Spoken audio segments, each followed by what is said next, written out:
Hello friends, welcome back to my YouTube channel. शादी के 11 साल बाद भी निखिल और काव्या एक दूसरे से बहुत प्यार करते थे। लेकिन अब उनके बीच पहले जैसी बातें नहीं होती थी। घर वही था, कमरा वही था, वही रसोई, वही बालकनी और वही दो लोग थे जिन्होंने कभी एक दूसरे के साथ पूरी जिंदगी बिताने के सपने देखे थे। मगर वक्त के साथ जिम्मेदारियों ने उनके बीच ऐसी दीवार खड़ी कर दी थी जिसे दोनों महसूस तो करते थे, लेकिन तोड़ने की कोशिश नहीं कर पाते थे। निखिल सुबह जल्दी उठकर ऑफिस जाने की तैयारी करता। काव्या उसके लिए नाश्ता और टिफिन बनाती और दोनों के बीच बातचीत बस इतनी ही होती, चाय रख दी है, टिफिन ले जाना, आज देर होगी क्या, और बच्चों की फीस जमा करनी है। उनका 9 साल का बेटा आरव भी समझने लगा था कि मम्मी पापा एक दूसरे से नाराज तो नहीं है, लेकिन पहले जैसे खुश भी नहीं है। निखिल एक निजी कंपनी में काम करता था और पिछले 2 साल से उसकी जिम्मेदारियां काफी बढ़ गई थी। ऑफिस का काम, घर का किराया, आरओ की पढ़ाई, बूढ़े पिता की दवाइयां और भविष्य के लिए बचत, इन सब के बीच वह हर समय तनाव में रहता था। दूसरी तरफ काव्या भी सुबह से रात तक घर में लगी रहती। सुबह आरव को स्कूल भेजना, निखिल का टिफिन बनाना, ससुर जी की दवा देना, घर की सफाई, बाजार का सामान, बिजली पानी के बिल और फिर रात का खाना।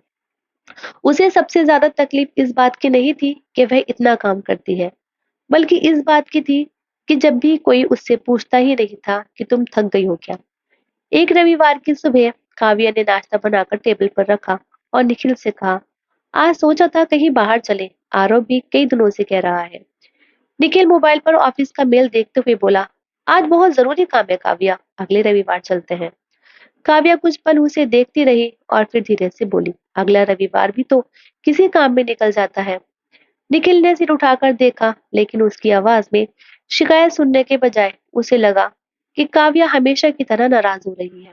वह चिढ़कर बोला, तो क्या करूं, नौकरी छोड़ दूं, घर की जरूरतें कौन पूरी करेगा।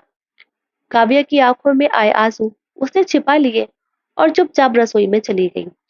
उस दिन दोनों ने एक ही घर में रहते हुए लगभग पूरा दिन बिना बात किए गुजार दिया। रात को आरव ने मासूमियत से पूछा, मम्मी पापा आपसे नाराज हैं क्या। काव्या का दिल भर आया। उसने बेटे के सिर पर हाथ फेरते हुए कहा, नहीं बेटा, पापा बहुत थकते हैं। मगर कमरे में जाकर उसने पहली बार महसूस किया कि शायद वह खुद भी बहुत थक चुकी थी। उसे शादी के शुरुआती दिन याद आए, जब निखिल सिर्फ उसके हाथ की चाय पीने के लिए आधा घंटे पहले घर आ जाता था। कभी दोनों छत पर बैठकर बारिश देखते, कभी रात को बिजली चले जाने पर मोमबत्ती की रोशनी में बातें करते। निखिल तब कहा करता था, काव्या, जिंदगी चाहे कितनी भी मुश्किल हो जाए, मैं तुम्हारा हाथ कभी नहीं छोड़ूंगा। काव्या मुस्कुराकर कहती, और मैं तुम्हें कभी अकेला महसूस नहीं होने दूंगी। मगर अब दोनों एक ही घर में रहते हुए भी कई बार अकेले महसूस करते थे। कुछ दिन बाद निखिल के ऑफिस में अचानक काम का दबाव बढ़ गया। वह रात को देर से घर आने लगा। एक रात जब वह करीब 10:30 बजे घर पहुंचा, तो देखा कि काव्या खाने की मेज पर बैठी उसका इंतजार कर रही थी। खाना ठंडा हो चुका था। निखिल ने जूते उतारते हुए कहा, तुमने खाना क्यों नहीं खाया। काव्या ने धीमे से जवाब दिया, सोचा साथ खाएंगे। निखिल थका हुआ था, उसने अनजाने में कह दिया, काव्या, मेरा इंतजार मत क्या करो, मुझे देर हो जाती है, तो तुम खाना खा लिया करो। काव्या ने मुस्कुराने की कोशिश की और बोली, ठीक है। मगर उस एक ठीक है में इतना दर्द था कि अगर निखिल ध्यान से सुनता तो शायद उसके भीतर कुछ टूट जाता। उस रात निखिल खाना खाकर सो गया और काव्या काफी देर तक रसोई में बर्तन धोती रही। अगले दिन रावी आरव की स्कूल डायरी में टीचर ने लिखा कि वह पिछले कुछ दिनों से चुप रहने लगा है। काव्या ने डायरी निखिल को दिखाई तो उसने कहा, बच्चे हैं, कभी कभी ऐसा होता है। काव्या ने धीरे से कहा, शायद उसे हमारे बीच का माहौल महसूस होता है। निखिल चुप रहा। वह मानना नहीं चाहता था कि उसके व्यस्तता का असर उसके परिवार पर पड़ रहा है। उस रात काव्या ने अपने पुराने कपड़ों के बीच से एक छोटी सी नीली डायरी निकाली। वह डायरी उसने शादी के समय अपने साथ लाई थी। कभी उसमें कविताएं लिखती थी, कभी अपने सपने। कई सालों से उसने उसे खोला तक नहीं था। उस रात उसने डायरी खोली और काफी देर तक खाली पन्ने को देखती रही। फिर कांपते हाथों से लिखा, निखिल के नाम, शायद तुमसे कह नहीं पाती, इसलिए आज लिख रही हूँ। इसके बाद उसने अपने मन की सारी बातें लिखनी शुरू कर दी। उसने लिखा कि उसे निखिल से शिकायतें हैं, लेकिन उससे ज्यादा प्यार है। उसने लिखा कि वह चाहती है कि निखिल कभी बिना किसी वजह उसके पास बैठकर पूछे कि उसका दिन कैसा रहा। उसने लिखा कि उसे महंगे तोहफे नहीं चाहिए, बस कभी कभी उसके सिर पर हाथ चाहिए। आखिर में उसने लिखा, मुझे डर लगता है कि कहीं हमारी जिंदगी जिम्मेदारियां निभाते निभाते सिर्फ जिम्मेदारियों की सूची बनकर ना रह जाए।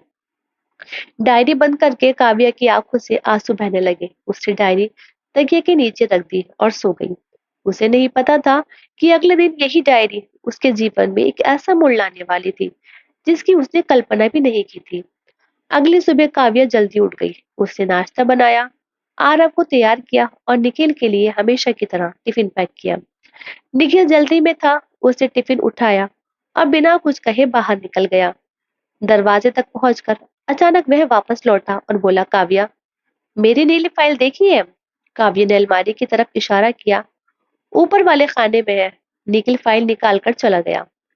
काव्या ने खिड़की से उसे जाते हुए देखा और मन ही मन कहा, काश आज एक बार मुड़कर देख लेते।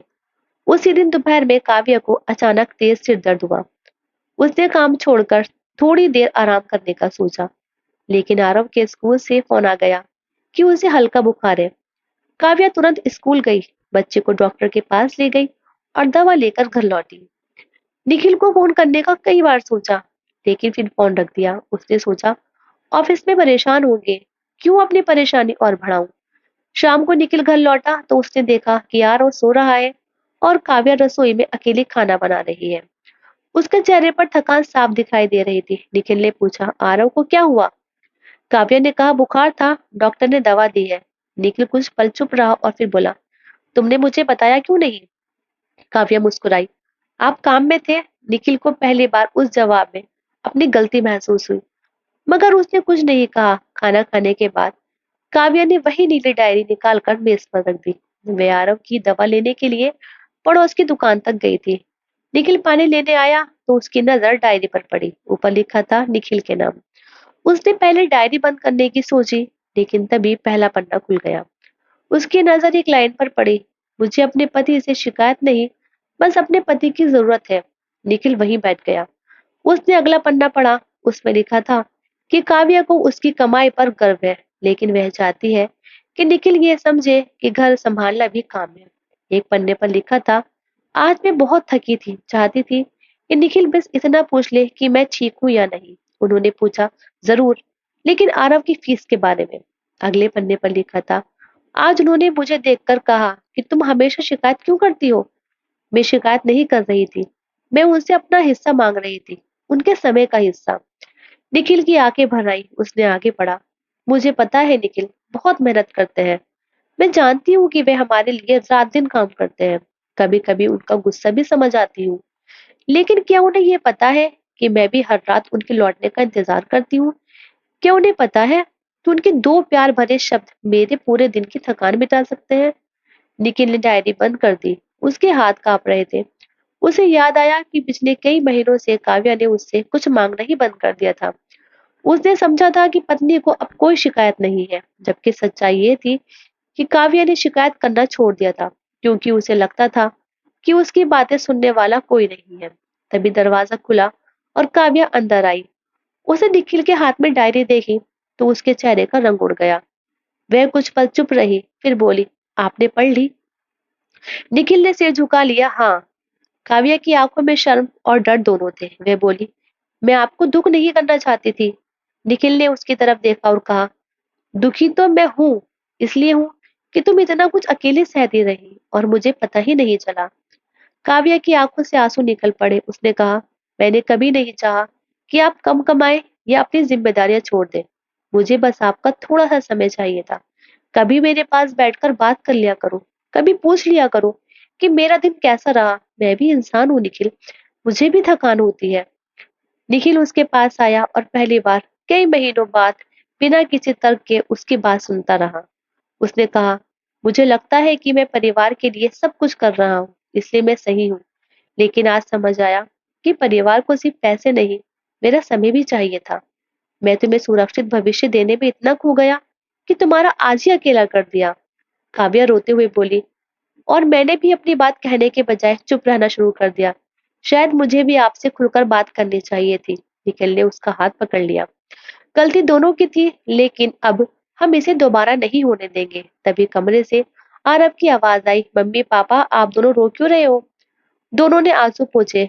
आरव उनके पास आया तो निखिल ने उसे अपने पास बिठाकर कहा, बेटा आज से हम तीनों रोज रात को साथ बैठकर 10 मिनट बातें करेंगे।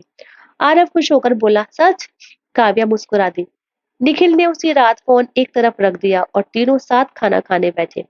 खाना वही था, घर वही था, परेशानियां भी वही थी, लेकिन उस रात माहौल बदल गया था। निखिल ने काव्या से पूछा, आज तुम्हारा दिन कैसा रहा? काव्या कुछ पल उसे देखती रही, फिर उसकी आंखों में हल्की सी मुस्कान आ गई और उसने कहा, आज बहुत अच्छा रहा। निखिल ने पूछा, क्यों? काव्या ने उसका हाथ पकड़ कर कहा, क्योंकि आज आपने पूछा। उस रात दोनों ने तय किया कि जिंदगी की भागदौड़ चाहे कितनी भी बढ़ जाए, वे एक दूसरे को उसमें खोने नहीं देंगे। निखिल ने डायरी वापस काव्या को देते हुए कहा, अब इसमें दुख मत लिखना, जब भी कोई बात हो सीधे मुझसे कहना। काव्या ने मुस्कुराकर जवाब दिया, और अगर आप फिर व्यस्त हो गए तो? निखिल हंस पड़ा, तो मेरी पत्नी मुझे याद दिला देगी कि मैं सिर्फ कमाने वाला आदमी नहीं, तुम्हारा पति भी हूँ। दोनों हंस पड़े। कई साल बाद उस घर में हंसी की वह आवाज देर तक गूंजती रही। दोस्तों, आपको हमारी आज की कहानी पसंद आई होगी। दोस्तों, इस कहानी के बारे में आपकी क्या राय है कमेंट में जरूर बताएं और वीडियो को लाइक और चैनल को सब्सक्राइब जरूर करें, ताकि मैं इसी तरह की अच्छी अच्छी कहानियां आपके लेकर आ सकूं। तो मिलते हैं अगली वीडियो में, तब तक के लिए टाटा bye bye, thanks for watching.